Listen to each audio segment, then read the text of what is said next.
Diese Arbeit habe ich schon vor langer Zeit gemacht.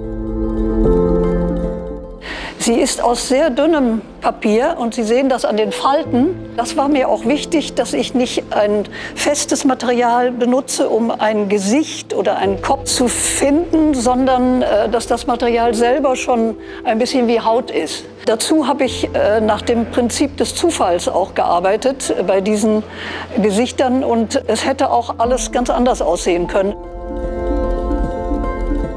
Mein Name ist Eva Maria Schön. Ich bin in Dresden geboren, habe Kunst studiert an der Düsseldorfer Kunstakademie und was für mich eine große Erfahrung war, einmal die Möglichkeit, sich zu entscheiden, in welche Klasse geht man, was liegt mir oder was könnte mich in Zukunft interessieren und mit vielen anderen Studenten, Studierenden zusammen zu sein und zu sehen, was entsteht eigentlich bei ihnen. Ja, es drückt ja sowieso immer das aus, was man sieht. Und ich finde interessant, dass der Betrachter selber etwas erkennt. Also, dass es nicht eine definierte Form hat, sondern dass es erstmal diffus ist. Und im Zweiten merkt man, ach ja, es sind ja eigentlich auch Zufälle, die eine Rolle gespielt haben.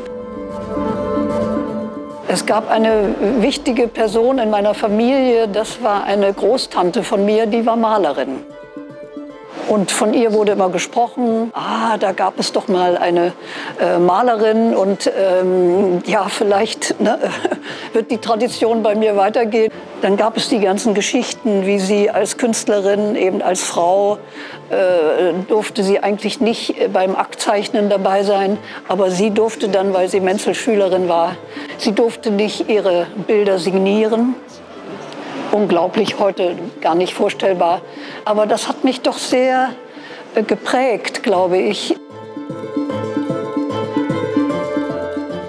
Eigentlich ist das Konzept immer sehr wichtig für mich gewesen. Also was passiert, wenn man konzeptuell an eine Thematik herangeht und dann anfängt zu arbeiten? Und da spielt natürlich dann die Möglichkeit des Materials in Verbindung mit was passiert eine ganz wichtige Rolle. Welche Farbe nimmt man, welches Material, welche Größe, welches Format? Das sind alles wichtige Komponente, die für mich irgendwie auch verbunden mit Spielerischem für mich immer wichtig gewesen sind. Inspirieren lasse ich mich eigentlich von allem. Ich will da nicht irgendwie nur einfach Kunst gucken und dann sagen, da inspiriert mich was, sondern das entsteht natürlich auch mit der Zeit. Was interessiert mich? Interessiert mich Klang? Interessiert mich Architektur? Interessiert mich nur ein kleiner Rahmen, den ich dann doch nicht benutze? Also die Inspiration kommt aus vielerlei Sicht. Ja, ich habe ein Jahr lang mit meinem Finger nur Experimente gemacht, um herauszufinden, was ist da eigentlich möglich, wie interessant. Nicht nur Fingermalerei im Großen, das war vorher, bis mir die Finger bluteten, muss ich sagen. Und dann habe ich mich an den Tisch gesetzt und habe näher rangegangen, auch im Grunde genommen wie in der Mikrofotografie. Man kommt näher ran und es zeigen sich neue Strukturen. Und das hat mich dann interessiert, wie genau Fingerabdruck sein kann. Das macht ihn ja auch so persönlich. Eigentlich lässt man ja auch immer Dinge hinter sich, von denen man auch was für sich selber gelernt hat. Ich habe jetzt zum Beispiel eine ganze Serie von Doppelstücken gemacht, wo ich eine Bewegung, die ich mache, nochmal wiederhole.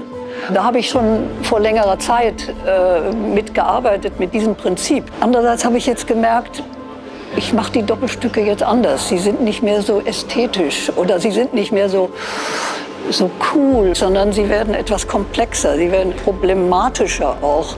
Sie werden sogar teilweise figürlich, was ich immer vermieden habe. Außer der Kopf und das Gesicht ist eigentlich das einzige sozusagen Figürliche in meiner Kunst.